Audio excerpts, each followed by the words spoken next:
విడలూరు మండలం రామతీర్థ గ్రామంలో వెలిసి ఉన్న శ్రీ కామాక్షి సమేత రామలింగేశ్వర స్వామి దేవస్థానంలో కార్తీక లక్ష దీపోత్సవ కమిటీ సభ్యుల ఆధ్వర్యంలో కార్తీక మాసం చివరి శుక్రవారం సందర్భంగా లక్ష దీపోత్సవ కార్యక్రమం కన్నుల పండుగ నిర్వహించారు.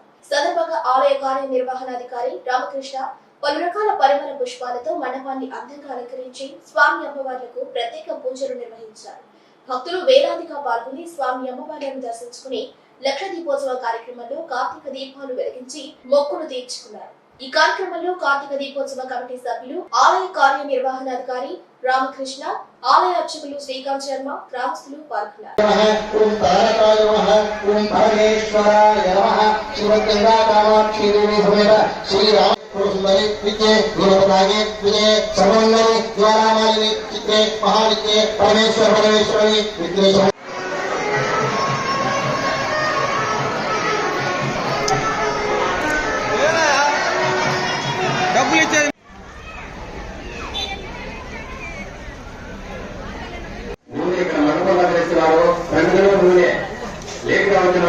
ఇక్కడ మండపం దగ్గర ప్రజలు ఓం శ్రీయం హాయ నమః, ఓం శివ ప్రియాయ నమః, ఓం రుద్రాయ నమః, ఓం కపాలాయ నమః, ఓం కామాయ నమః, ఓం అంధకాసురాయ నమః, ధర్మాచార్యమి గుప్తకేశేశ్వరమి దీపకళానాథమి ప్రభాకరయోమి మనోజ్ఞయోమి కళ్యాణయోమి సిద్ధే ఇషిత్వసిద్ధే వశిత్వసిద్ధే ప్రాప్తి సిద్ధే సర్వకామ సిద్ధే బ్రాహ్మి మహేశ్వరు కుమారి దీపలక్ష్మి దేవతాయై నమః నమః.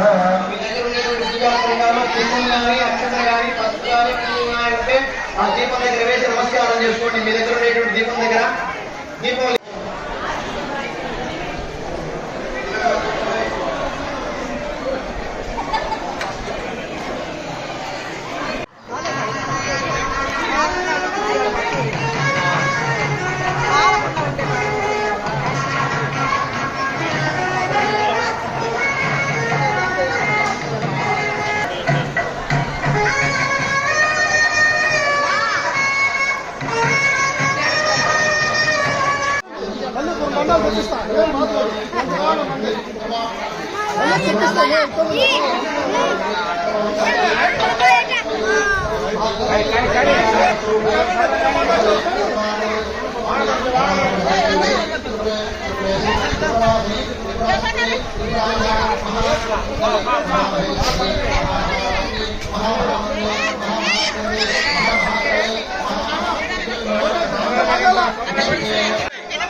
అందరూ దేవతలను ఆరాధించినటువంటి ఫలితం రావాలంటే ముందు అగ్నిదేవుడిని ఆరాధించారట.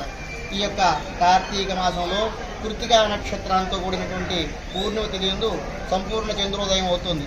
కాబట్టి ఈ మాసానికి కార్తీక మాసము అని పేరు వస్తుంది. కృత్తికా నక్షత్రానికి అధిదేవత అగ్నిదేవుడు. కాబట్టి ఈ అగ్నిదేవతారాధనకు విశిష్టమైనటువంటి స్థానం ఈ కార్తీక మాసంలో ఉంది. యజ్ఞయాగాదులు మొదలైనటువంటి దైవ కార్యక్రమాలంతా ఈ కార్తీక మాసంలో చేస్తే విశేష పుణ్యదాయకంగా శాస్త్రాలు చెప్తున్నాయి. అయితే ఇది యజ్ఞయాగాదులు వైదికాగ్ని అంటారు. లౌకికాగ్ని అంటే సమస్తమైనటువంటి జనులు ఆరాధింపదగినటువంటి స్వరూపాన్ని లౌకికాగ్ని అంటారు. యజ్ఞయాగాదులందరూ కూడా అందరూ చేసేటువంటి శక్తి కలిగిన వారు ఉండరు. ఎందువల్లంటే ఉపనయనాది సంస్కారాలు కలిగిన వారు మాత్రమే నిత్యాగ్నిహోత్రులుగా ఉంటారు. అట్లా కాకుండా సమస్తమైనటువంటి జనులు ఆరాధించబడినటువంటి యజ్ఞ స్వరూపం ఏదైనా ఉందా అంటే అది దీపస్వరూపము, దీపలక్ష్మి స్వరూపం. కాబట్టి ఈ కార్తీక మాసంలో అగ్ని ఆరాధనకు ప్రాముఖ్యత ఇచ్చే విధంగా అందరూ చేసేదానికి అనుకూలంగా ఈ పెద్దలు ఈ యొక్క దీపారాధన కార్తీక మాసం అంతా కూడా ఈ దీపారాధన వ్రతాన్ని నియమంగా పెట్టారు. ఈ కార్తీక మాసంలో సూర్యోదయం నుంచి సూర్యాస్తమయం వరకు ఉపవాసం ఉండి దీపారాధన చేసి ఆ దీపలక్ష్మికి ఆరాధన చేసి కార్తీక దామోదరుణ్ణి ఉమామహేశ్వరుని అర్చించి నక్షత్ర దర్శనం చేసి భోజనం చేయాలని శాస్త్రాలు చెప్తున్నాయి. ఎందువల్లంటే కార్తీక మాసం శరత్కాలంలో 2వ మాసంగా వస్తుంది. శరదృతువులో ఈ సమయంలో ఆ వాతావరణం అంతా చల్లగా మారిపోతుంది. శరీరంలో జీవక్రియలు మందగిస్తాయి, జఠరాగ్ని తగ్గుతుంది. కాబట్టి ఈ యొక్క కాలంలో ఆహారాన్ని ఎక్కువ తీసుకుంటే ఆ ఆహారం సరిగా పచనం జీర్ణం కాకపోయినట్లయితే అది విషాహారంగా మారి శరీరానికి ఇబ్బంది చేస్తుంది. కాబట్టి ఉదయాన్నించి సాయంత్రకాలం వరకు జఠరాగ్ని రగులుకునే విధంగా భోజనం చేయకుండా నిరాహారంగా ఉండి ఆ సమయంలో దైవనామన స్మరణం చేసుకుంటూ ఉండి సాయంత్రకాలంలో దీపారాధన చేసి దేవతా దర్శనం కానీ దేవతార్చన చేసుకొని ఆ సమయంలో నట్ట వ్రతాన్ని ఆచరించి ఆ ఉపవాసాన్ని విరమించాలని శాస్త్రాలు చెప్తున్నాయి.